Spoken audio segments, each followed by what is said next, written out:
Okay, so hello, and welcome to another episode of the hit series, Mirror Lake, in which we build a theme park called Mirror Lake. This was a good intro. But in this episode, in case you didn't read the title or thumbnail, we're going to be building a log flume. Just because I kind of wanted I had this big open space in this part of the park, and I wanted to fill it with something. So I thought about having a sort of terrain coaster, a bit like Big Thunder Mountain. Is that what it's called at Disneyland? But in the end, I kind of decided I wanted to try and make a log flume, because it's something I never really built. There we go, there's the title card. It's something I never really built in Roller Coaster Tycoon 3 all that much. I would often make very simple layouts in that the boat kind of comes out of the station, does a small little circuit, and then goes up a hill and goes straight into the drop, and that's it. This one I kind of put a little bit more time and thought into the theming behind it, so I dug out this nice big trench, or lake area, I suppose. One of the things I used was I don't really call it a cheat, but in the options menu I disabled the terrain collisions. This just allows you to kind of make a nice little sort of submerged track like you'd sometimes see in real log flumes. I guess the biggest inspiration for this log flume in particular is the one at Drayton Manor. If anyone here, which I'm guessing is not many of you because it's a very small park in England, but there's a park called Drayton Manor. One of the biggest rides there is the log flume. I think it's called Storm Force 10, but it has a very similar sort of theme to this, where you go down a little drop out of the station, do a small drop that kind of goes in this sort of round building, and then that drop is a reverse drop, but you can't do that in Planet Coaster. So we're just going to go up this little hill here, do a small loop around, and then do a small drop, and then we'll go ahead and go up another hill and do the main drop. I think the Drayton Manor log flume is like a double down, in that it goes down the hill, kind of flattens out, and then continues going down, but that's I wanted something a bit more, extreme for this extreme park. So I just went for the full drop, because I like getting a little bit of speed, a bit like the ones at I haven't been on that many log flumes, to be fair, but the best ones were always the ones that, like, is it Universal Studios? Yeah, it's Universal Studios. I've been to the one in Orlando and LA. It's LA, isn't it? Yeah. The Jurassic Park log flumes there are really, really good. Yeah, it's just a giant drop. So that's what I thought I'd emulate. You may as well emulate something you enjoy. So that's what I thought I'd emulate. The other ones I've been to, I think the best one probably is Alton Towers' log flume, but that's very long and convoluted and quite difficult to recreate, so I didn't bother. But yeah, Drayton Manor log flume. That was the point I was trying to make with this very windy sentence. Drayton Manor's log flume was really the muse for this particular ride. So there we go. So you're just watching me struggling to join up these pieces. Obviously, I'll smooth all this out. There we go. Getting that hill to be brought back, digging out the trench to be a little bit wider just to accommodate the track. But we've got a nice good little layout here. It fills the space quite well, I think. So I was quite happy with the way it turned out. I just experimented with a few different orientations to sort of maximize the space. But in the end, I felt that the original position worked just as well as any. So I went with that again. But, well, there we are. Just watching me faffing there. I don't know why. Yeah, I think... Oh, are we going to move it? Yep, I think that's it. Yep, there we go. So yeah, just smooth out the terrain, get it nice and submerged again, and just fix this pool. But there we go. That's pretty much the layout that I went with. I'm quite happy with the way it turned out. You can watch a bit of the test just as you can sort of gauge the smoothness of it, but we'll save the time-lapse till the end, actually. We'll save the time-lapse to the end. So yeah, it's all running nice and smoothly. We've got decent scores. Log flumes never really get quite the same excitement and intensity ratings as the coasters, but it's not really designed to compete with the coasters, really. So I decided to have a sort of centerpiece for this round bit here. Curve, I believe is the term. I went with a lighthouse in the end, just the classic stereotypical white and red lighthouse. A bit like Seaton's Tower in Plymouth, best city in the world, because I live there. So yeah, it's just kind of the standard red and white lighthouse. Not quite sure what else to say. I'm still not that great at creating sort of custom shapes, for want of a better word, using the stock scenery. So I was trying to come up with a nice way of sort of making the lighthouse lamp. I'm sure the Silver Rats out there and the other Planet Coaster YouTubers, so I always forget the names of, could have probably done something amazing. I'm not those people. This is not the kind of quality content that we have at the Matt Lowne channel. So I kind of winged it. I tried just having those yellow walls, but that did look a little bit naff. So I found these sort of lights, spent a little bit of time trying to play around with it, getting the angles right. But in the end, I actually was quite happy with the way this lighthouse came out. I think it serves its purpose quite well. I didn't want to go for the whole of this park, really. I know there's there is quite a lot of scenery in this park, but I didn't want to go too overboard with the scenery. Like some like Planet Coaster parks have absolute insane scenery. Like they have these huge, like there's a guy making a Paris park which has like a replica of the Eiffel Tower, like 1-to-1, the whole street, and it's amazing. And don't get me wrong, that's brilliant. I could never do it, which is part of the motivation for doing it this way. But also like I just feel like that's not, I wanted this park to kind of be somewhat believable as a theme park, and I know Disney do have some incredible scenery as well, so I could just be talking out my my rear here, but all the parks that I've been to really, like the Six Flags, Alton Towers, although they have scenery, it's usually quite conservative, and so I kind of wanted to go for the same sort of thing here, where we have scenery but it's not so ridiculously overblown and things like that. Again, not that there's anything wrong with that. I feel like I'm just digging myself a hole at this point. So I was trying to find a good thing to go at the top of the lighthouse. In the end, I just put a geometric shape there and called it a day. And that's it there. We can just add some finishing touches with these windows. Not these windows there. I think I used round ones in the end. Probably should have cut that out, but whatever. The whole charm of this series is how terrible it is. So we're going to just continue on anyway. But yeah, I think I'm quite happy with how this lighthouse turned out. All things considered, looking back at it now, I think the log flume could probably be not so much my favorite ride as in what I'd want to go on, but in terms of just the way the aesthetics came out and the way the theming worked out in the end, I was pretty happy with it. Obviously, we're still a long way off from completion at this point in the video. Oh, did I delete the geometric shape? I haven't even really been watching, to be honest. I'm just sort of sitting here rambling, but whatever. That's kind of the lighthouse. That was the main feature I wanted to have, just some sort of centerpiece for the track.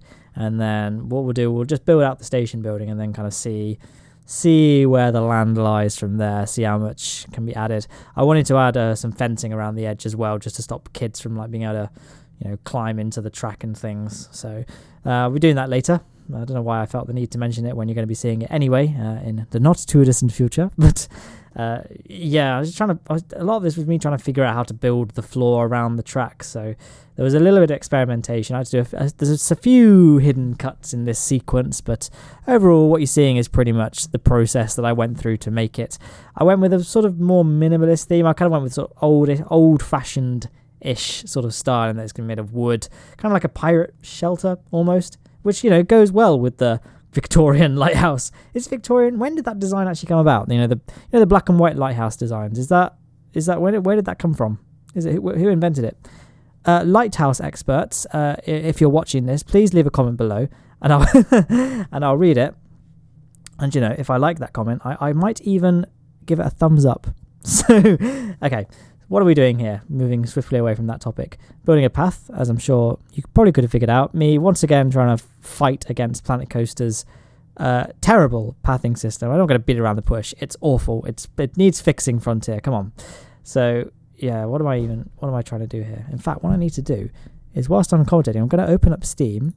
We're just going to do this live. I haven't got much to talk about, so we're going to do this now. I'm opening up Steam. I need to buy Sonic Mania, because that comes out today for PC. I'm so excited for this game. This is literally one of the only games I've been hyped for at all this year. Like, I don't normally get hyped for games. The only games I've really got hyped for are... Oh, Planet Coaster, actually, I got really hyped for. Sonic Mania, I got really hyped for. And I guess the KSP DLC is the only other thing I'm hyped for, really. Everything else, I try not to get too excited about games because I'm just setting myself up for disappointment. Like, everyone's getting really, really excited about the new COD, Call of Duty World War II, whatever it was called. But I mean, like, it's Call of Duty, and I feel like it's still going to be the same game. I know a lot of people's fears are, the social justice warrior side of things, like the political correctness gone crazy, and I kind of see where they're coming from to a point, but like I think it has been a bit overblown. Like, the controversy comes from the fact that there's no swastikas in the game, and you can play, if you wanted to play as a black female Nazi, you can, even though blacks were people of African descent. I don't want to say, you guys know I'm not being like, anyway, yeah, they were regarded as very much second-class citizens in Germany, like, and they're definitely not fighting in the army. But it's only in multiplayer that there's no swastikas, and in the campaign mode, it's pretty. Apart from the German release will be censored, of course, but like everywhere else, for the most part, there will still be swastikas and things in the game. And I'm pretty sure the actual ethnicity and race and all that of the characters in the campaign are fairly historically accurate. And for the multiplayer, it's only the multiplayer. You can play as like a black female soldier. I mean, like at that point, who cares? Like Call of Duty multiplayer is like the most unrealistic thing ever. Like people talking about, breaking immersions, but at the same time, you're running around. You're a super soldier who can reload things at the speed of light, and it's just like you got to suspend your disbelief a little bit for fair enough for the campaign, maintaining historical accuracy. I'd agree, and I would be kind of annoyed if this sort of stuff was in the campaign. But it's the multiplayer. Who cares? It's Call of Duty multiplayer is probably one of the most unrealistic games ever.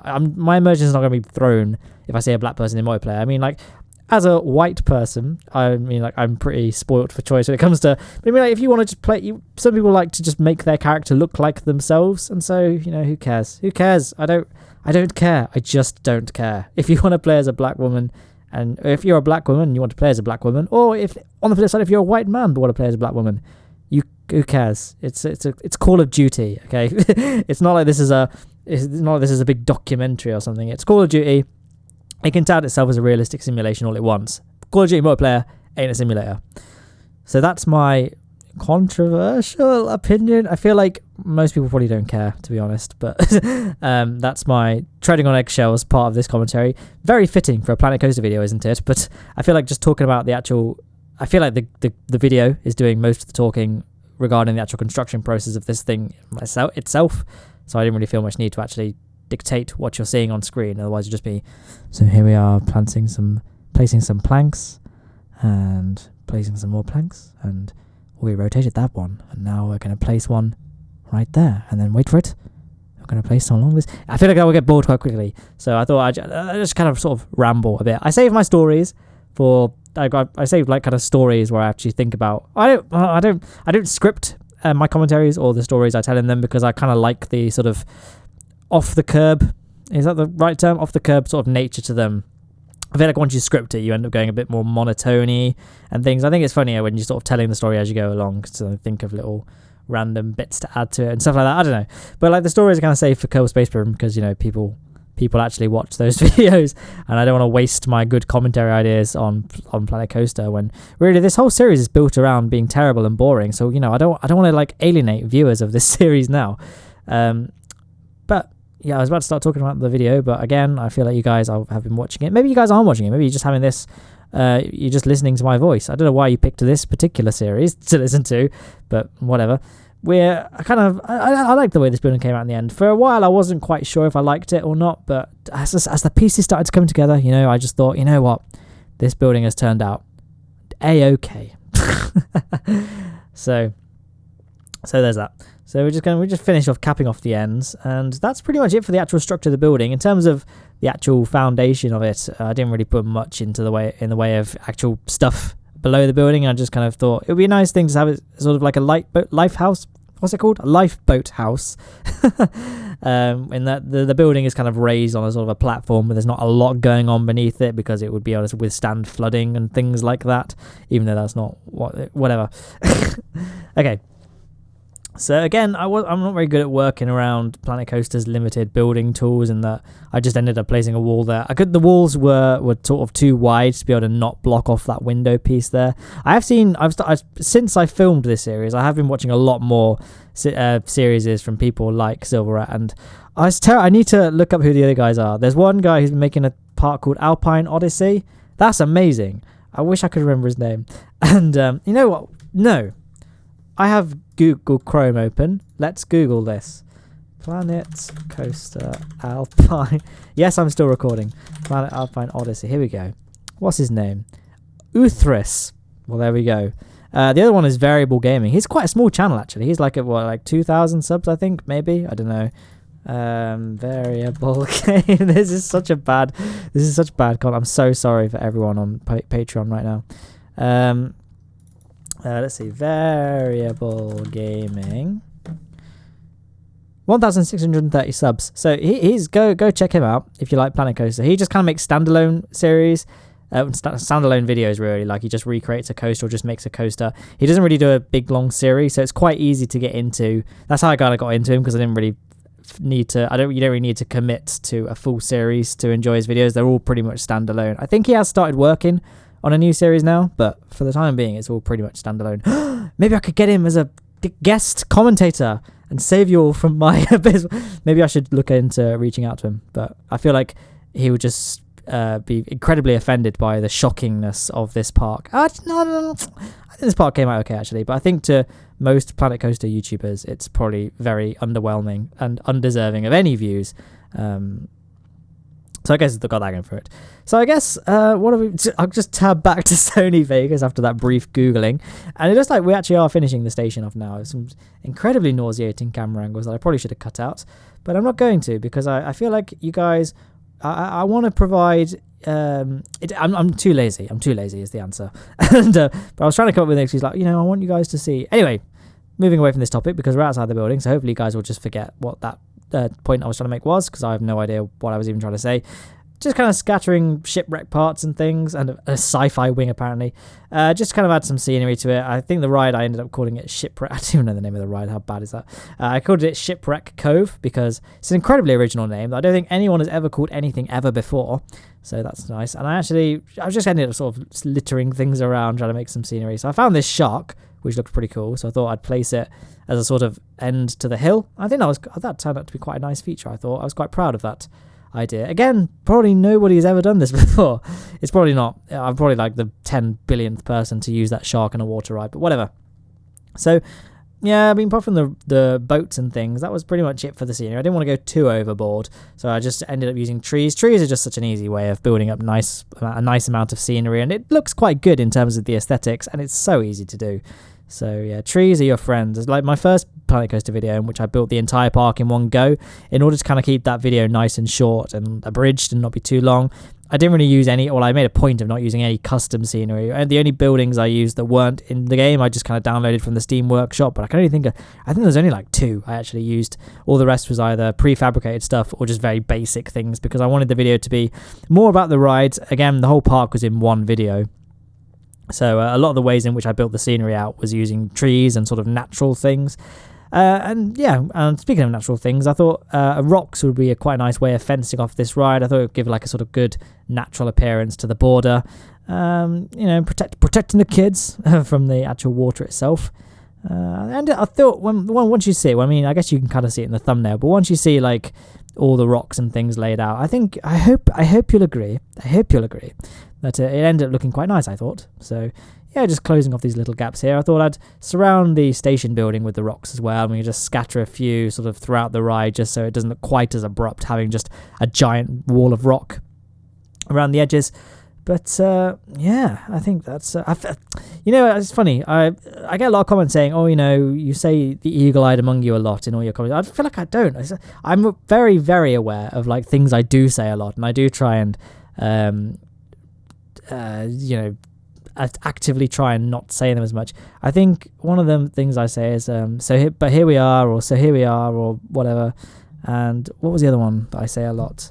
I know some person I've been dating now for a while, she always says that I say in it a lot, like in it. Like, I don't feel like I don't say that much in commentaries, but in real life, I'm now very aware of every time I say in it. It's because I'm from Leicester, and, my Chav heritage, I just can't have to say. It's something that's just so intrinsically woven into my dialect at this point, in it. So, it's finding it very hard. But I'm trying, okay? So please stop nagging me if you're watching this video. Maybe I should get her onto a commentary one day. She hates.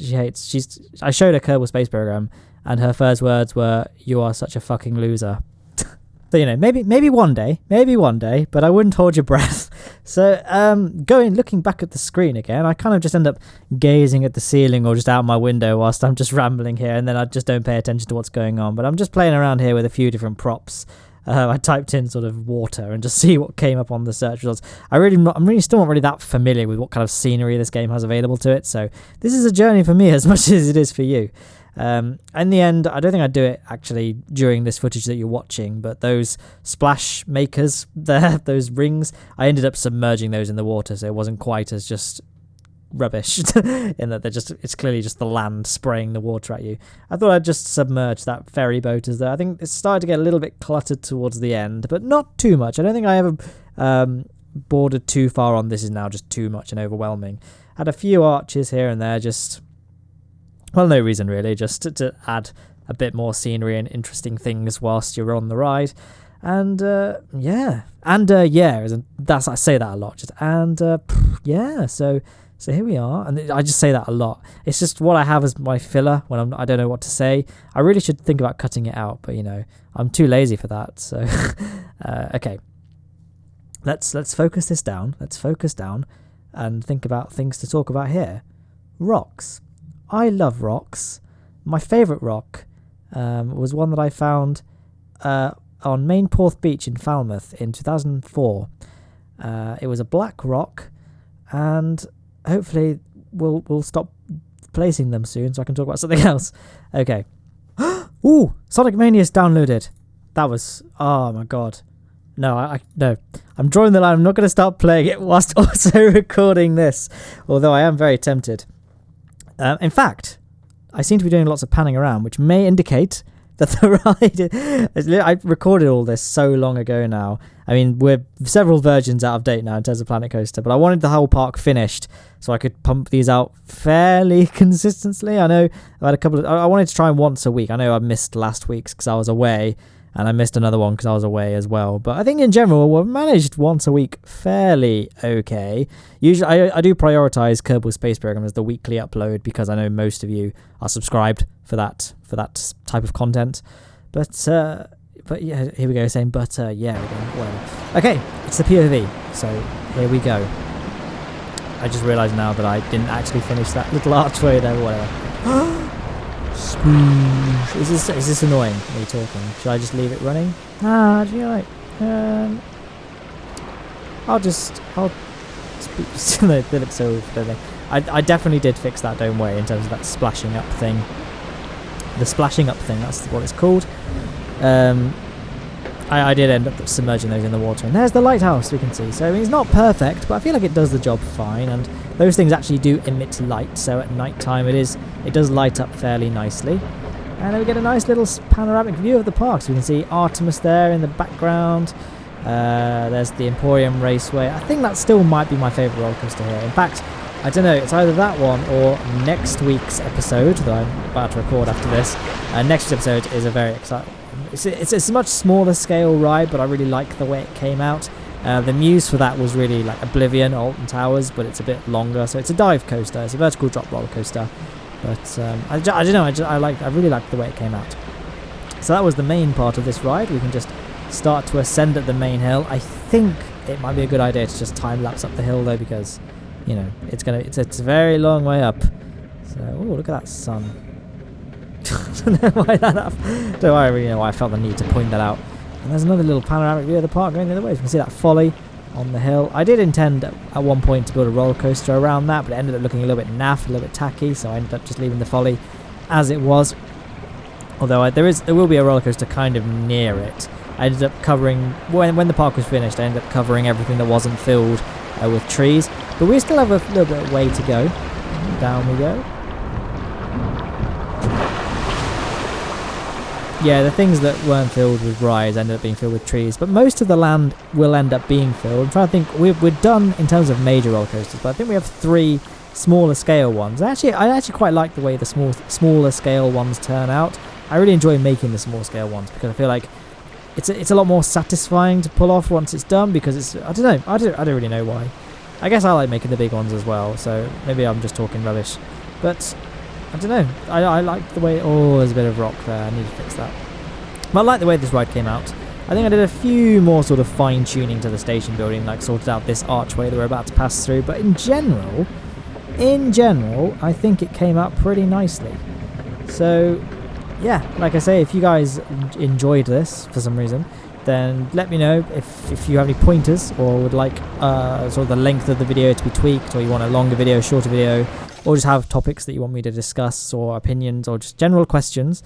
Ask them below, or indeed tweet at me, or send me a Patreon message, send me a Discord message, which is, again, there are links to that in the description. But other than that, we'll just do a nice sort of panoramic pan down to the ride itself.